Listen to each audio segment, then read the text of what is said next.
Controversial. Wow, we're getting controversial. Should we keep it going with controversy?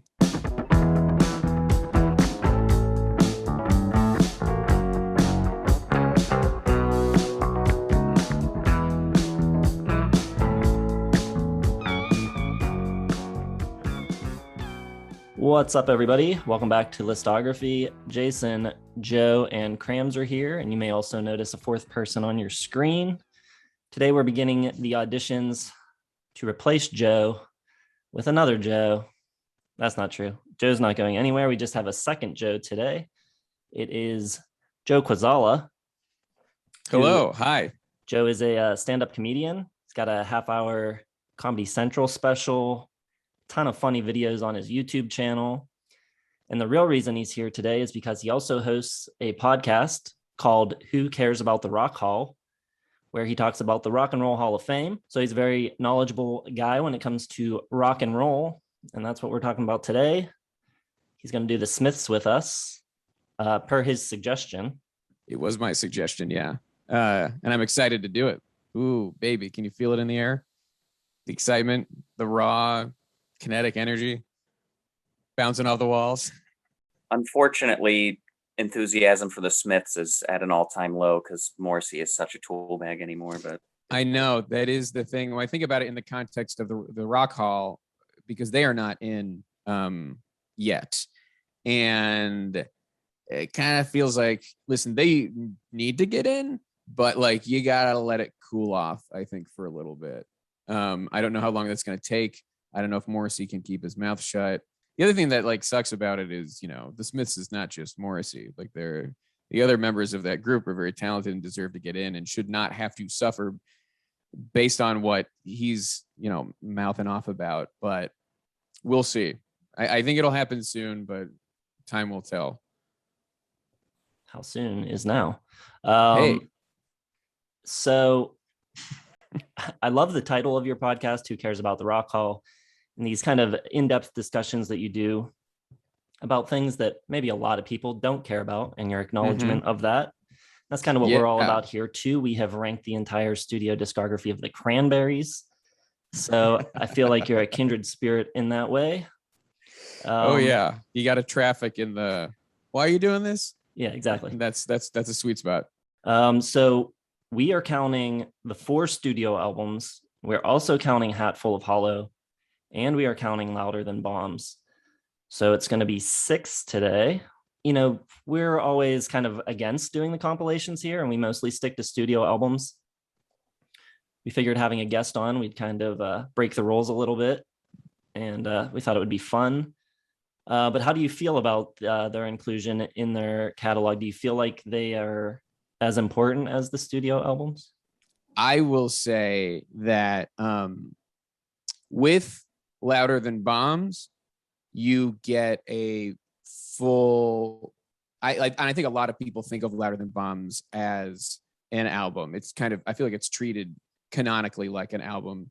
And I think it also takes the place of their other compilations. It's essentially like, take the compilations they already had, cut out the fat, get the real meat, and that's and it stands as not to spoil it, stands, I think, as one of their best. I think I will just, and not to jump the gun, but I do think the inclusion of more than one causes maybe a little bit of redundancy.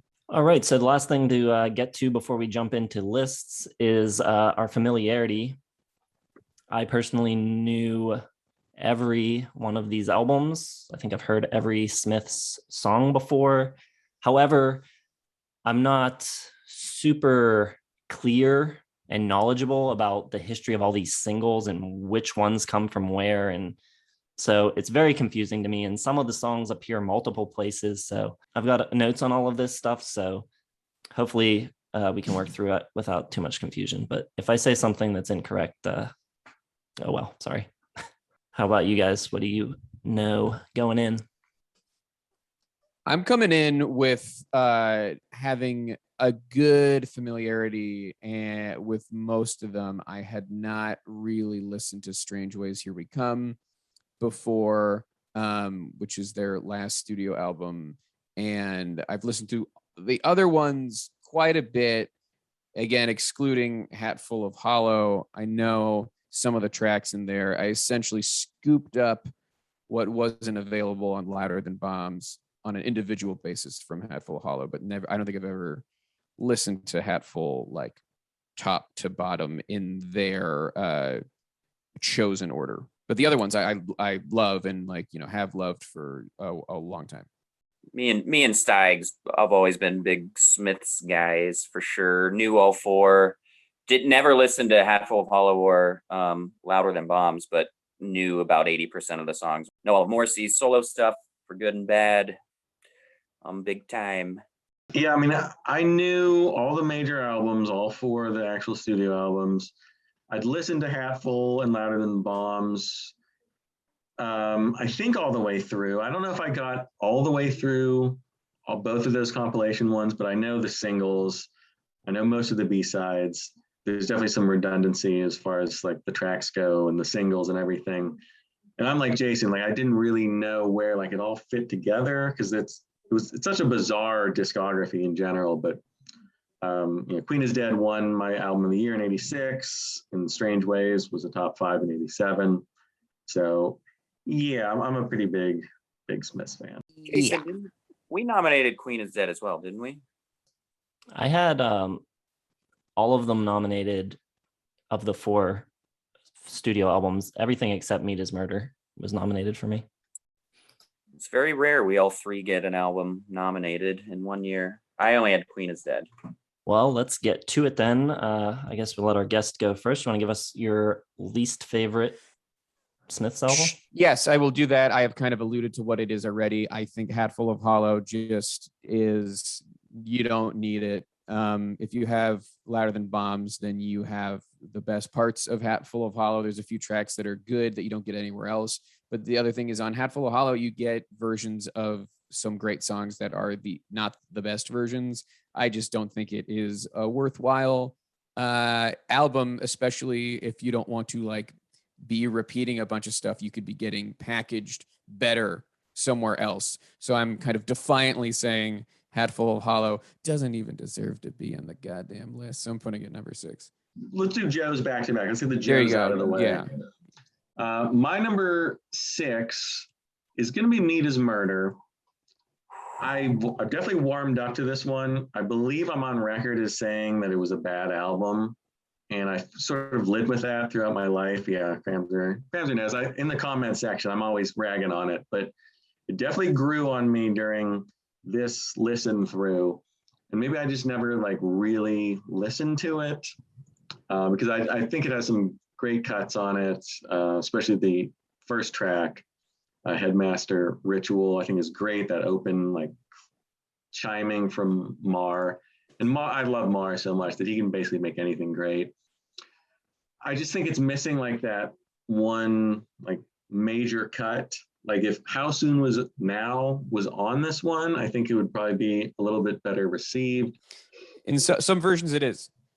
Some versions it is. I tend to go with the original as much as possible. So I didn't know how we wanted to include, not include. I think even with it, it's still probably my least favorite, but I do have it as a 4-star album. I think it's very good. It's just missing like something. It's very downer sort of all the way through. I think Meat is Murder, the track's probably their worst one, but it's definitely grown on me. It's very interesting, and I don't hate it like I used to. So I've come around on Meat is Murder for sure.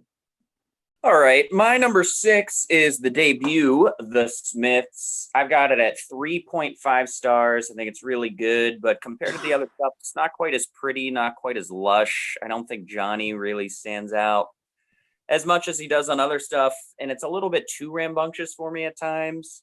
I used to absolutely hate having Reel Around the Fountain as the opener, but I've come around to it. I absolutely get it now. I think it just kind of frames the rest of the album perfectly. You know, it's a little bit more lively, a little bit more youthful, a little bit rough around the edges, which has its charm. You know, there are versions, or the US version has this charming man on it, the UK one does not, and that definitely helps. But I think overall the album just kind of needs to just like take a bit of a breath and maybe just slow down a little bit and kind of find itself more, which they do. They improve on all of it. And this is really just a situation where it's up against 5 other really good collections of great songs. I don't have anything tomorrow on my top 10 songs list off the debut, so that's also a reason. Just doesn't have as many great songs, but it's still really good. 3.5 out of 5. Number 6. All right, my number 6, I am with Joe S. I got Meat is Murder at the bottom. This was engineered by Stephen Street.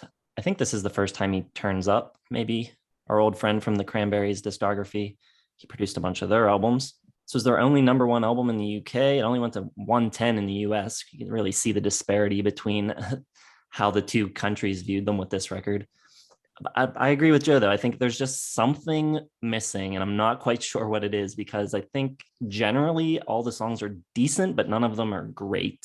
I think they're getting a little bit more musically adventurous. They got some like rockabilly stuff on Rush Home Ruffians, but I don't know. It's the sound of it is a little weird.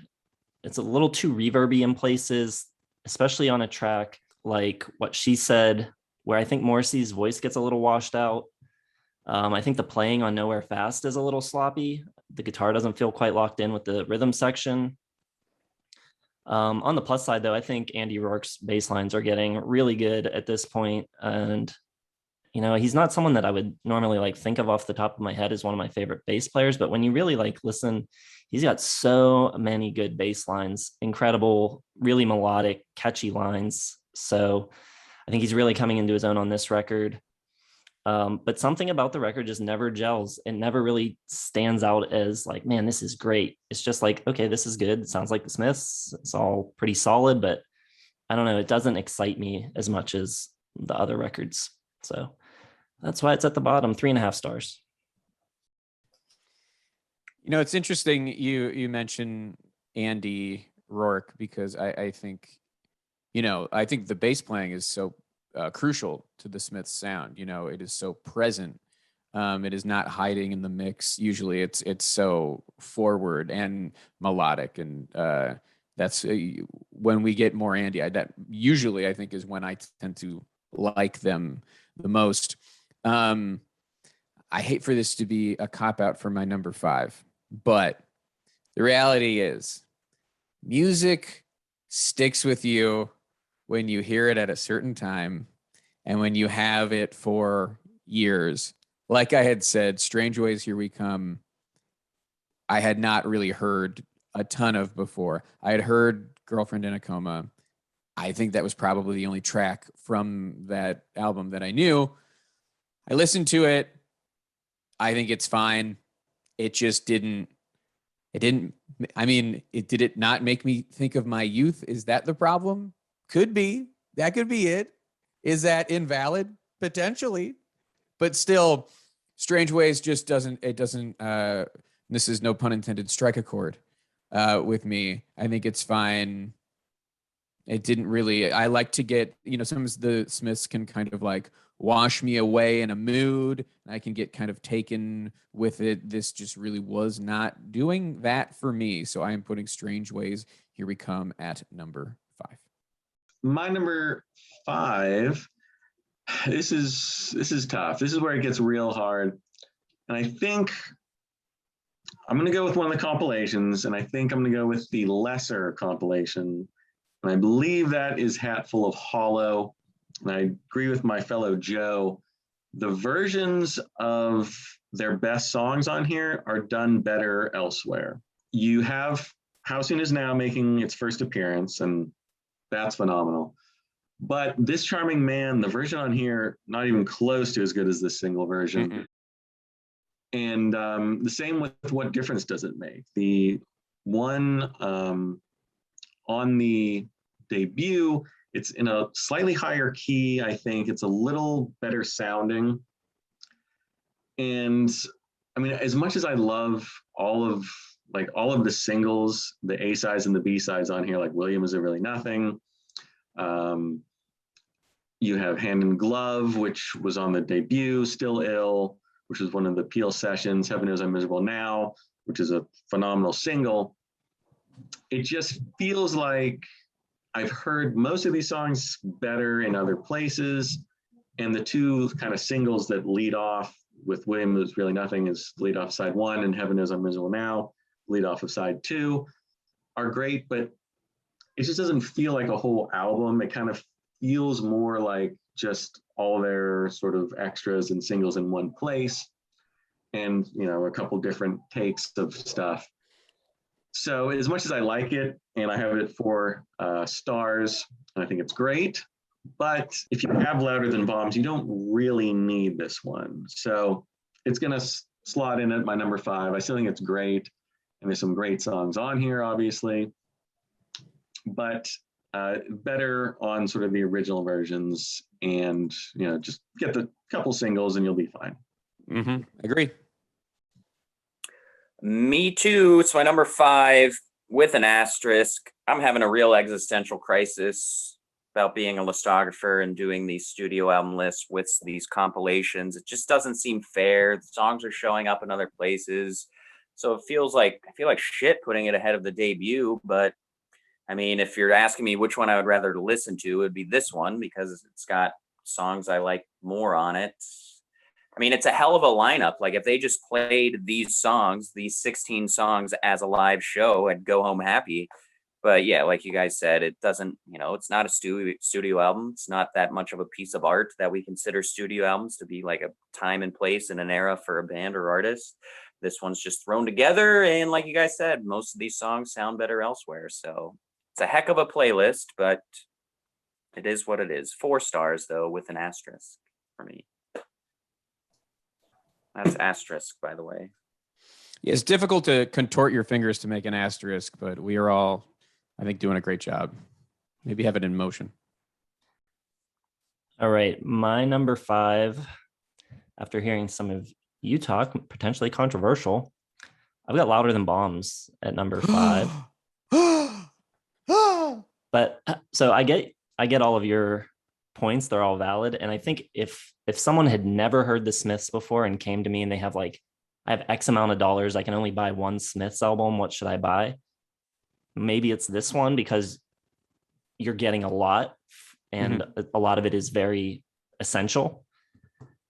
But I'm looking at it more from the view of which is the better listening experience. And I think the length of this holds it back. And I also think there's a major lull in what would have been side 3 of the vinyl with Sweet and Tender Hooligan, London, Golden Lights, Oscillate Wildly, These Things Take Time, and Rubber Ring. To me, none of those are really essential Smith songs. All the great stuff on Louder Than Bombs is before that. So at 73 minutes, it's hard for me to say this is a great listen start to finish. So that's my reasoning for putting it down here. I still think it's great. I still think there's a lot of good stuff. And if you're a Smiths fan, it's a must hear. But judging it as an album, and maybe that's the unfair part because it's not really an album, I got to put it number 5, 4 stars though. Very good.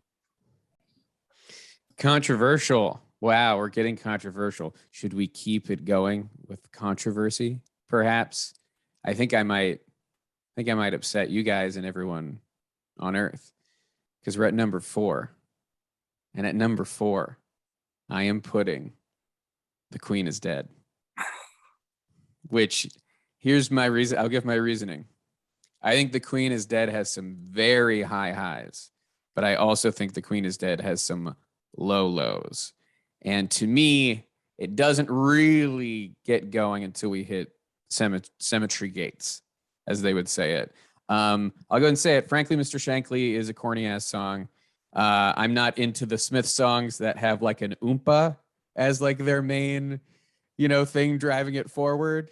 If I was to sit someone down and be like, I love the Smiths so much, let me play you this song. They're such a cool band. And then I play Frankly, Mr. Shankly, I would get red in my face with embarrassment. Just oompa, oompa, Frankly, Mr. Shankly. It's that is embarrassing. That's an embarrassing song.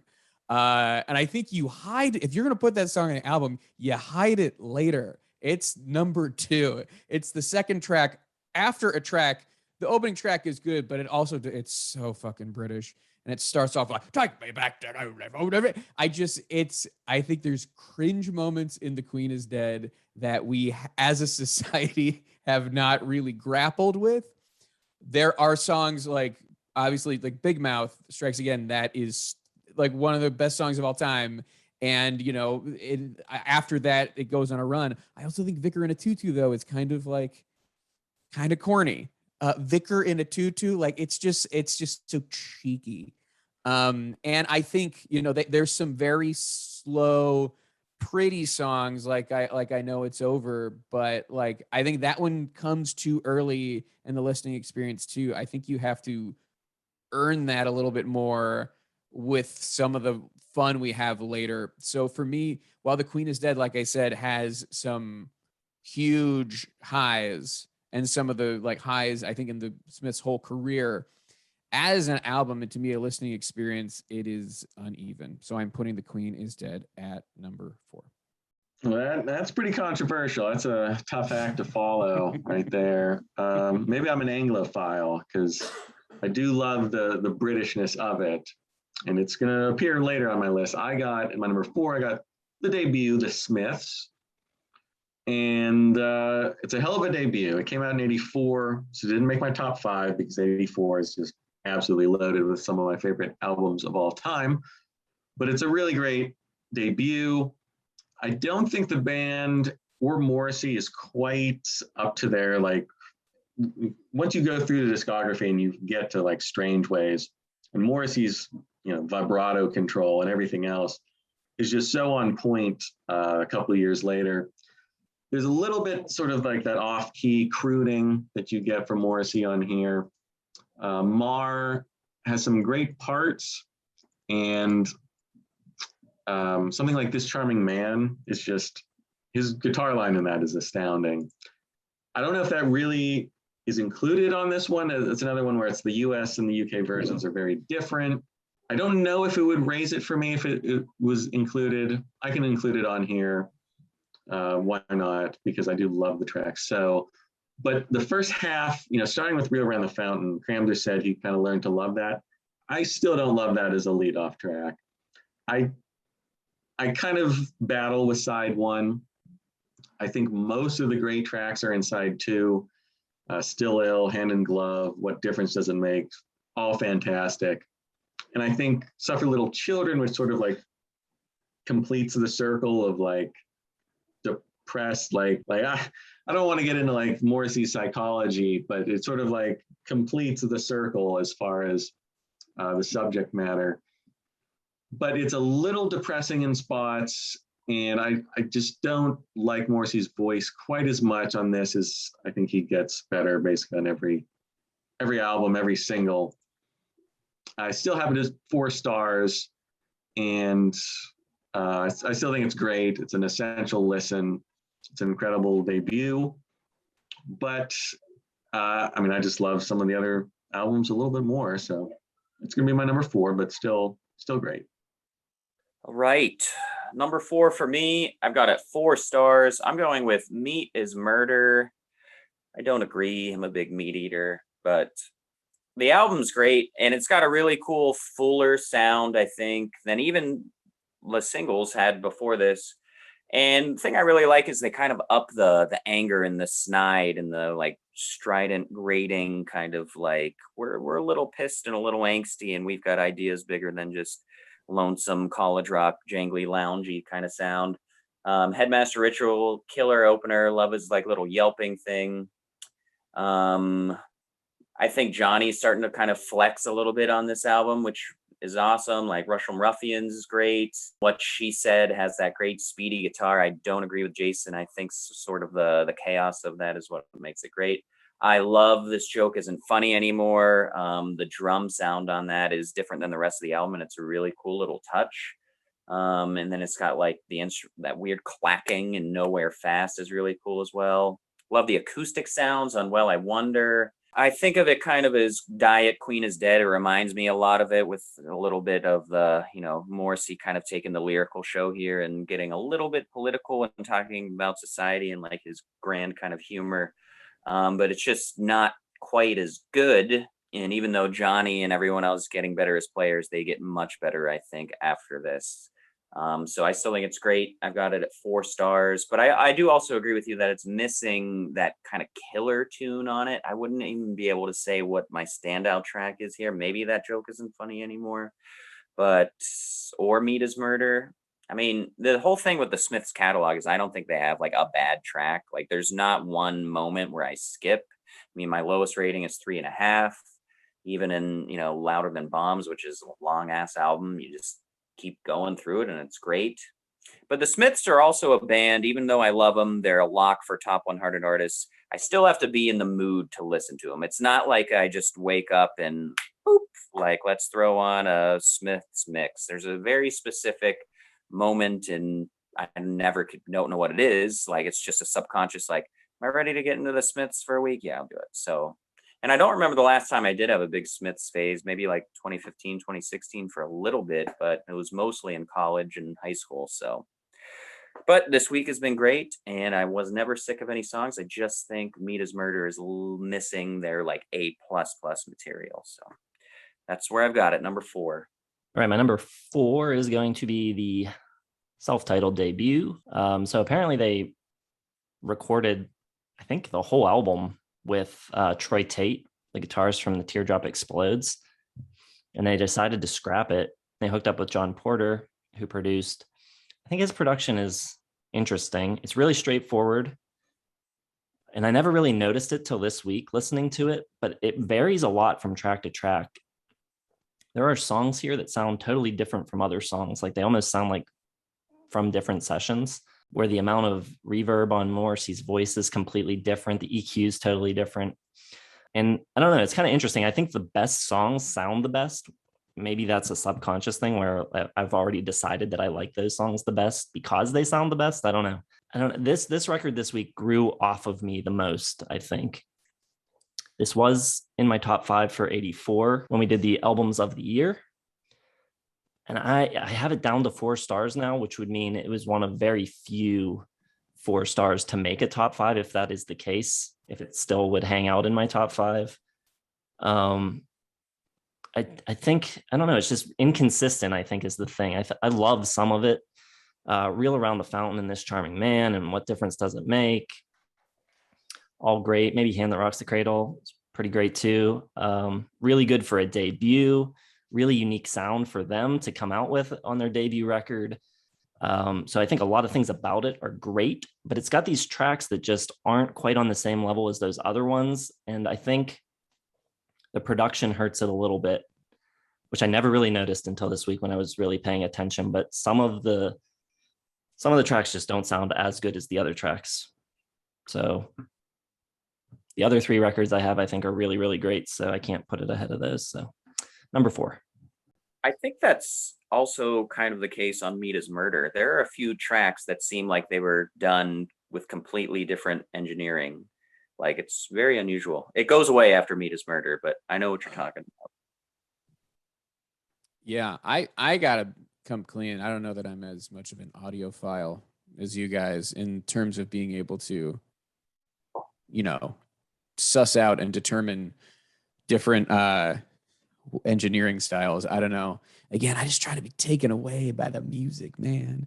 But I have, and listen, this was like you guys have said, and I need to echo this. This is a difficult task to rank these albums because they're so good, and like none of them are bad. You get to a point where you're nitpicking, and I really, I put Queen is Dead at number 4. I could have put it at number 3 and swapped it with what I have for number 3, which is the self-titled debut.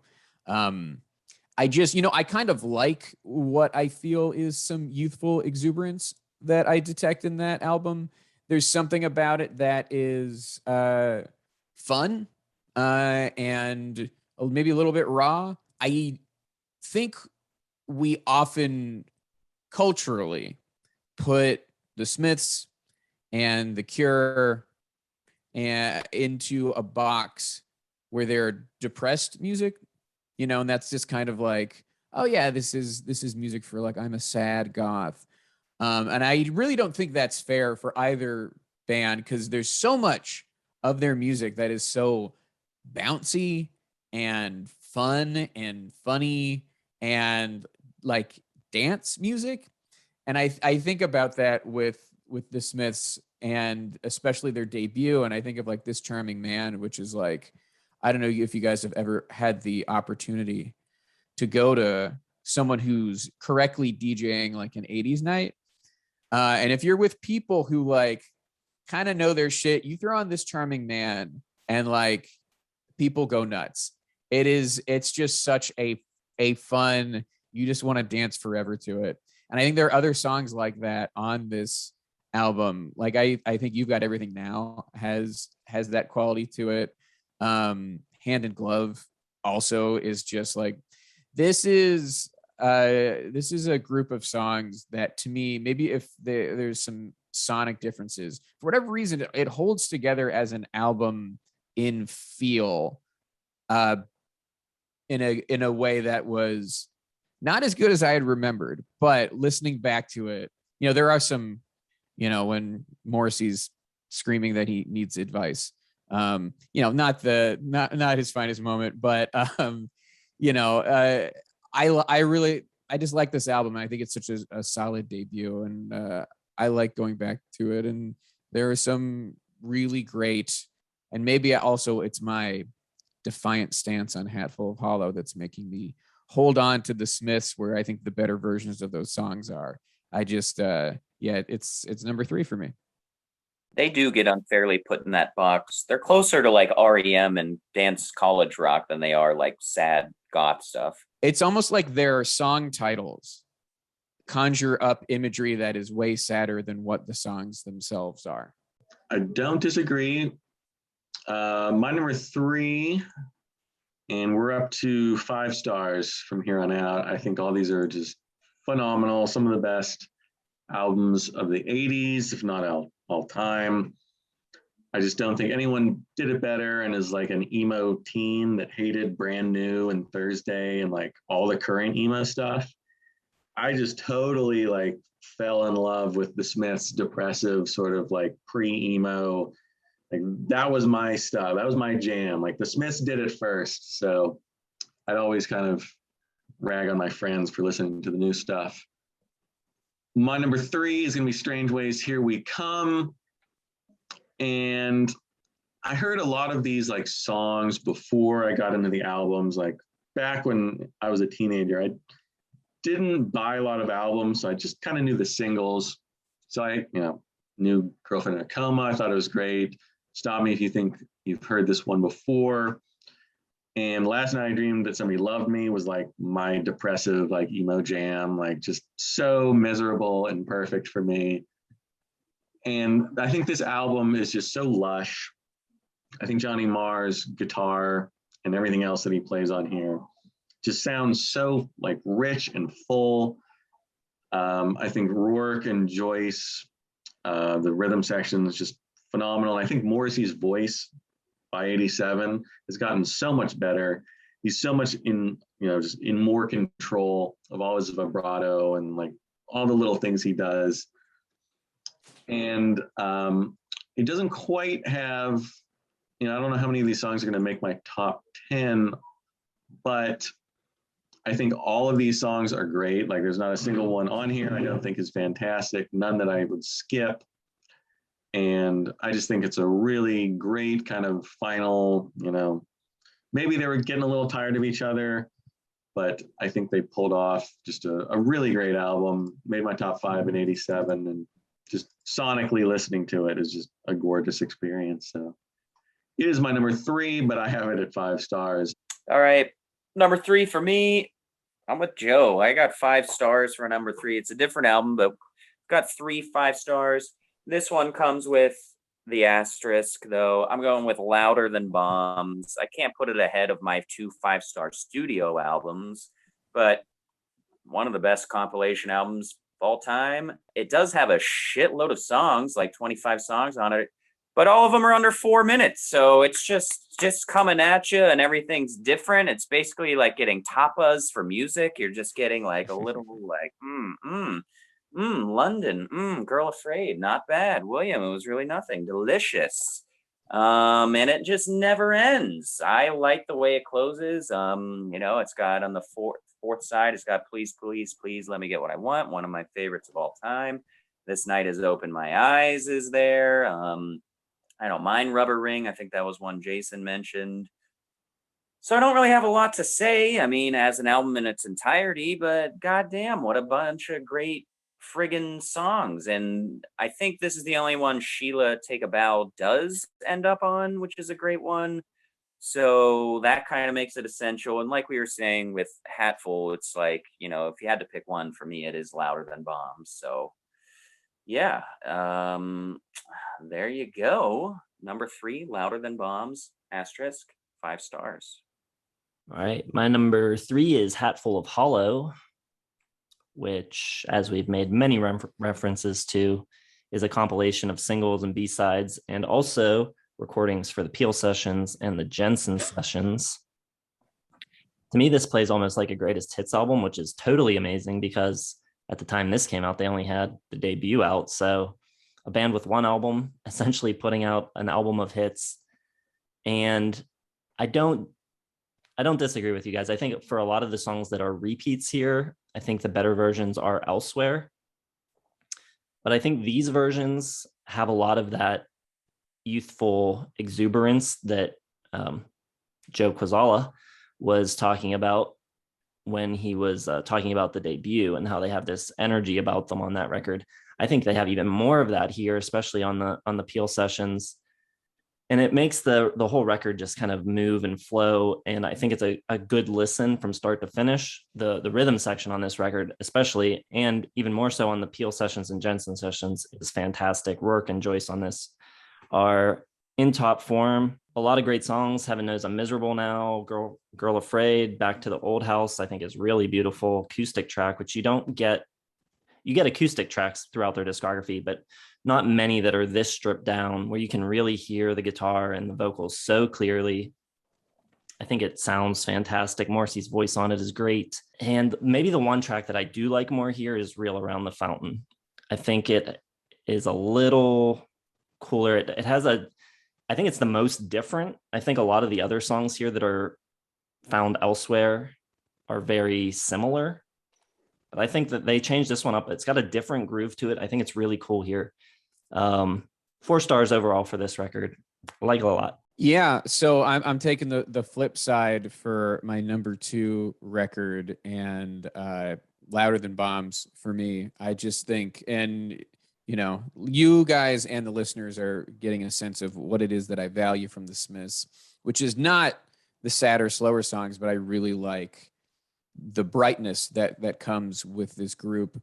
And I think Louder Than Bombs has some great moments of like shining brightness and danceability. Like I think about Ask, or William, it was really nothing. I think also has that Panic, same thing. There are just so many fun songs in here that are so great. And even though these are singles, I do think the way that Louder Than Bombs is put together, it all works, and it like goes somewhere. Like it starts kind of bright and buoyant, and then it goes, to some of the other moods that the Smiths does, or that Smiths do so well.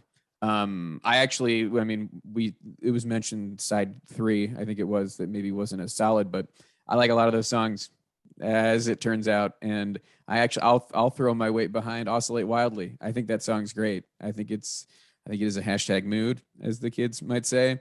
And yeah, it's Louder Than Bombs is a great document. I think it is one of the few compilations out there from any artist that people will just talk about like it's an album. And that is such a testament to the strength of it. It does not get my number 1 slot, probably because of the length. I couldn't confidently, if you told me that every single track on here and I had to like immediately tell you what it sounds like, it's a combination of like, they don't name their songs after anything that they're saying in the songs, and also just like the sheer number of songs on this one. But still, I will always have a good time when I throw on Louder Than Bombs. It is my number 2 as well. It's just so many good songs on one album. Like, it's almost cheating. And if I was really like track for track, if I held this up against my number 1, like, there's more good songs on this. Like, every single track on side 1 and 2 is just exquisite. I think sort of the weirdness of side 3, you have something like Golden Lights, which is really weird with I don't even know who's singing on it. Like, it's a completely, Morrissey's in there, but like there's these other like female vocals. I have no idea what was going on that track. Oscillate Wildly is a cool like instrumental. Rubber Ring, a nice attack on like the music industry. And then you get, Hand in Glove again. Please, Please, Please Let Me Get What I Want is phenomenal. Like, that was a B-side. Like, how on earth is that a B-side? Like, this band just was cranking out these tunes at such a prolific pace. If I was telling someone to listen to a Smiths album, I'd probably just say, just listen to this one and you will get every single mood, every single style. You'll get Johnny Marr sounding like 15 different, like his own, like he's not even sounding like other people. It's 15 different variations of Johnny Marr just being absolutely incredible, coming up with all these incredible tones and interesting lines. And it's just, the only reason it's not number 1 is because I feel like it's a little bit cheating to even include something like this, because it's not a studio album.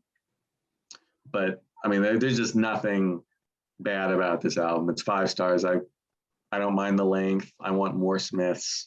Like, I don't want to have to change the album. Just give me 24 Smith songs right in a row. Wonderful. 5 stars. Phenomenal album. All right. My number 2 is going to be Strange Ways. Here we come. 5 stars.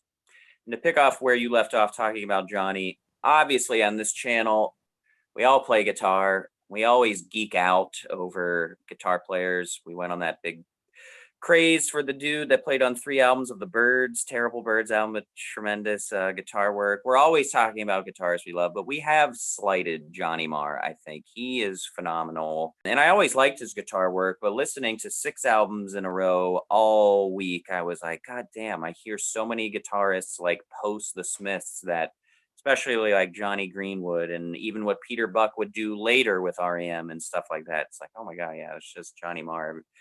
Fantastic. And he's absolutely phenomenal in Strange Ways here. I love this album. This album is just one of my favorite sounds ever. Like, I love that mid to late 80s kind of suburban, shadowy and lush, twilighty kind of guitar sound that, you find on here and The Church and Echo and the Bunnymen and all of that sort of stuff. It's just so pretty to me without being bombastic and overly wrought with sentiment. It's like the perfect middle ground of like sorrow and enlightenment. It's just perfect for me. And I think it sounds amazing here. This is their biggest sound. At times it's like for them really anthemic and loud, almost like U2 vibes with like the mix and how loud it can be at times. But you get so much cool variety on here while it's also being like more mainstream and clean and poppier. I think all of these songs are like, just have really great, well-rounded edges on them. Everything is like really professionally done. And it's just a lot of these songs we'll be talking about tomorrow. I love Death of a Disco Dancer, Girlfriend in Coma, Stop Me If You Think You've Heard This One Before, Last Night I Dreamt That Somebody Loved Me. I mean, the middle section here, it's a bit softer of an album, but it doesn't really lose any of the groove. It's a very musical album. And you get some of those like synthetic string arrangements, and you get a little bit more like vibrating and like echoey piano on it. I just think it's just fantastic. The guitar solo on Paint a Vulgar Picture is just amazing. On Happy Birthday has that slide guitar on it. If it wasn't for just how much of an artistic statement my winner was, this would be a slam dunk winner, but they have another album that just has so much to friggin' say. It's got to be the winners. But number 2, 5 stars, Strange Ways, Here We Come. All right. So we already know that we're not going to have a quadfecta, but the trifecta is still in play, except it's not. I'm going Queen is Dead number 2. So I think I think this is the first time. This ain't an asterisk, buddy. This is 2 birds. Damn, he got you. That's how we do it. So this is I think the first record where they really nail their sound. Like I said, on the debut, there's like some weird production things where I don't think all the songs really come across as their best. Said sort of the same thing about Meat is Murder, and I felt like they didn't really have any slam dunk songs on there. But I think everything falls into place on this record. I think it's really well produced. It sounds great. Morrissey especially sounds great. I think the songwriting throughout the whole thing is great. I don't mind, frankly, Mr. Shankly at all. I don't mind Vicar in a Tutu, which I love. I love the train beat on that and just how energetic it is. Unlike Meat is Murder, it's got some absolute bangers. Cemetery Gates, Boy with the Thorn in His Side, There's a Light That Never Goes Out are just all-timers. So good. I Know It's Over has this really great slow build to it. As Cram was already alluding to, when he gets to it, I'm sure he'll be talking more about the lyrics, but I think the writing is really great, really sharp, well-written, thoughtful lyrics throughout, very critical lyrics, cutting lyrics, but also, like Kwaczala said, they can be very funny at times. A track like Some Girls Are Bigger Than Others, I think, is one of the funniest song titles ever. A line like Sweetness, I was only joking when I said I'd like to smash every tooth in your head. Hilarious. I don't know if anyone could even write that line anymore, but it's so good. These days you can't even sing about smashing teeth in people's heads. And man, it's the PC police, man. They just won't let you do it. Yeah. Well, maybe someone should have stopped Morrissey a little sooner. But yeah, this record is great. 4.5 stars for me. Love it. Queen is Dead.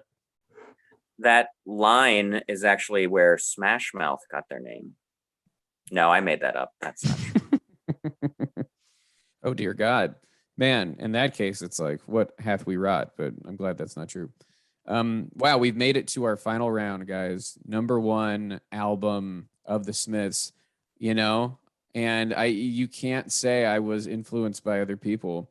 And I definitely made this list from my heart. I didn't know this would be, again, so controversial. But to me, the best Smiths album is Meat is Murder. I love Meat is Murder. To me, there are no skips on Meat is Murder. I feel like the vibe the entire time fits. I feel like it is very cohesive. I do the version of Meat is Murder that I have always listened to has always had How Soon Is Now in it. That may be against some people's rules, but it's always been on it for me. I think I like Nowhere Fast a lot, and songs like Barbarism Begins at Home, because I get the sense that like they are jamming, which I really like to hear, especially the rhythm section, like the way, especially in Barbarism Begins at Home, it like extends for a while in the way that you don't hear on a lot of Smith songs. And I like it a lot, where they just kind of let it go. And it almost feels like they take turns soloing or something. And there's something to it that it to me is so fresh with the Smiths listening experience that I really like. And just all these songs I think are just a lot of fun. It starts off with a banger, Headmaster Ritual, some of the great opening tracks of all time. And then it just, to me, keeps going from there, never lulls. And, that's like my own criteria of like, if it got too sad or slow, I'd be like, I don't know. But this to me is like, I feel like you could even put on Meat is Murder at a party and it would be fine. Whereas other Smiths albums by design are not meant for a party scenario. You would have some strange moments in there for sure.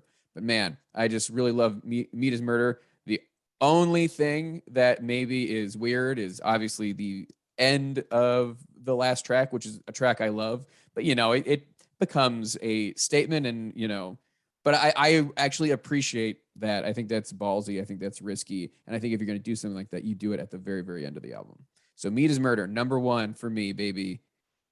Ballsy, but I like it. I'm going to try that next daughter's birthday. I'm going to throw that on. Isn't Emily trying to make you go vegan? No, Lord, no, come on. Oh, that was Jason. That's happening to me, yes. we send our condolences. My number one got to be The Queen is Dead. It was the first Smiths album I owned. I think I bought it after hearing the title track, was really the one that got me into the Smiths. And I just think the combination between Morrissey's just like hilariously biting, like venomous, but also very funny lyrics, and Marr's guitar on this album, just so many great sounds. Queen is Dead, like he's, almost hard rock, all these like, I don't even know how he does it, but all like the, it feels like a train or something is running over you with all these incredible guitar sounds and just the momentum that builds throughout the track. Such a great opener. I think Frankie Mr. Shankly is pretty good. Like you have to kind of be in the right mindset, but I think it's a pretty sharp take on like the music industry. And as far as like lyricist goes, Morrissey's up there with, Donald Fagen, as far as I'm concerned, as far as like funny, clever, doesn't let, he doesn't make the lyrics get in the way of the music. Like the music is always sort of at the forefront, and he's kind of like riffing and like doing his thing, and it never clashes for me. And I think that's very important. I think Cemetery Gates is great. He works in all those, classic poetry and, Wordsworth and Faulkner and like all these, like, he's obviously incredibly smart. He knows the history of, the British people and British culture and everything else. And he works it into his songs in such a great way. And they can also just rock out on, Big Mouth Strikes Again. Such a great acoustic sound from Johnny Marr. Just that loud, just driving acoustic is great. Boy with a Thorn in the Side is incredibly catchy. Some Girls Are Bigger Than Others. There's a Light That Never Goes Out is one of the great sort of woe is me love songs. The lyrics about if I could die by your side would be a heavenly way to die. Just this sort of over the topness. He's over the top and hyperbolic, but it never comes off as sort of like cheesy or out of place or insincere. I think is maybe the biggest part of why his lyrics work for me. I can like feel his depression and his sort of like, I just want to go home. Like, I don't want to go to the club. I don't want to go out. I just want to die, by your side. I think it's great. Always got me. As a teenager and still to this day, I think it's fantastic. And, the Anglophile in me appreciates the very Britishness of this. Like you kind of have to take that with Morrissey. I can see why it wouldn't sort of appeal to an American, because there is talk of the Queen and, all this English stuff, but I think it works. I like the British. So I'm all for it. Queen is Dead, my number one, 5 stars, obviously. Just love it. You hit the secret touch is that he could be so extravagant with his wordplay and it never gets in the way or never seems forced, and like all the syllables hit and everything. It's really remarkable. But there are 2 basic truths to this album. The first one is every player is at their best on this album. And the other one is this is one of the best lyrical albums of all time. Probably top 10 lyrical album ever. No doubt. It is just like it reads almost like a collection of short stories or just like a novella or something like the New Yorker would write. Like it's so witty and just insulting and crude, but it all comes from like an honest, sincere place. So it's just like a big like confessional from a wordsmith. It's fantastic. I love, frankly, Mr. Shankly. I love all the songs on here. Big Mouth Strikes Again is fantastic. I love the opener, which is probably like not the saddest song in the album, but kind of like the darkest. It sets the mood really well. Light That Never Goes Out is fantastic. Yeah, I mean, it's one of those albums that you're going to love it if you read the lyrics. You're going to love it even more if you do, which is a testament to just how great they can be. Because at first I just loved their sound, but when I really understood what like the statement and what this album was about, made me love it even more. So yeah, I mean, you get a little bit of everything on this album. He's going after everyone. He's going after the record industry, the British government. He's going after love. He's going, doing these lovesick things with like, then I know it's over. He's just hitting everything, and just a tremendous piece of art. It's good art. This is damn good art.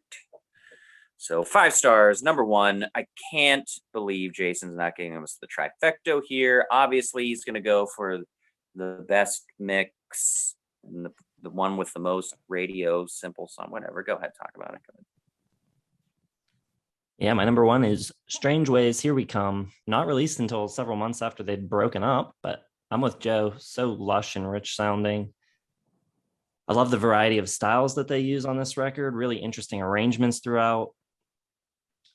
Probably the most musically complex record they ever did. Johnny Marr wanted to kind of stay away from the jangle sound that they had sort of become known for. So he wanted to do something a little different. So you get more strings that are arranged for keyboard parts on here, like synth saxophone. And I don't know, I think Morrissey, Marr, and Mike Joyce have all called it their favorite at some point. So take that for what it's worth. I love Girlfriend in a Coma. I played briefly in an 80s cover band, and we did that song, and I loved playing that bass line. It was so fun. The record does feel a little subdued at times, which maybe is a turnoff for someone like Joe, saying he really is after their more upbeat stuff, but I think it works. I think it just shows how much confidence they have at this point. And I think it's great sequencing, great pacing, plays like a perfect album. I think it's kind of a shame they broke up right after this or before this even, because I think they're really just starting to hit their stride with Queen is Dead and this back to back. I think they could have gone on to do some incredible stuff after this. Maybe the individual tracks here aren't as memorable as they are on Queen is Dead, but I love the whole experience of this record. I think it's incredible. 4.5 stars. 4.5. No 5s from you, huh, guy? No 5s. Damn. Cold. Jason hates the 80s, so I guess it spills over even to something as great as the Smiths. Also, Joe K said his least favorite adjective for music a couple times in this video, that songs were danceable. Jason hates that word. Damn. Come on, get some love in your life. Let joy in. You know what I mean? I have no problem with danceable songs, but I do not dance. So we'll break you. We'll break you yet. So yes, thanks for coming. Hope this was fun. We're gonna do top 10 songs still. Do you want to send people to places for your stuff? Yeah. We can do that for sure. You can follow me on Twitter at Joe K, or on Instagram at Joe Kwa, JoeKWA. If you search Joe and then you start to type in KWAC, Google will finish it with Kwaczala. And then you can find my YouTube, you can find my website, all that stuff. And you can also, if you like music discussions, don't let the Rock and Roll Hall of Fame lens intimidate you. We talk about music and all sorts of stuff on Who Cares About the Rock Hall. And if you are like, the Rock Hall seems like a strange thing, and I do ask myself the question, who cares about it? We get into the nitty gritty, and we talk to a lot of like insiders and voters and people who've been involved in various different capacities, as well as a lot of very thoughtful journalists and then comedian friends of mine. So you kind of get a little bit of everything. Who cares about the Rock Hall? And I have listened to it, and it's very good. And whether or not you're interested in the Rock Hall doesn't matter. I think the music discussion is far greater than the actual, talking about the hall itself. So yeah, that's the real meat of it. It's just it's seasoning, the details and the info about this kind of bizarre institution. So yeah, we'll also drop links down in the description. People can find all this stuff down there. Tight. Yeah, a lot of links down there. So check it out. Thanks for watching, everyone. Hit the like button if you enjoyed the video. Subscribe to the channel if you're not subscribed yet. Hit the bell for notifications. Check the description for Facebook, Twitter, Instagram, and our website. And yeah, thanks for watching. See you in the next one. Oh.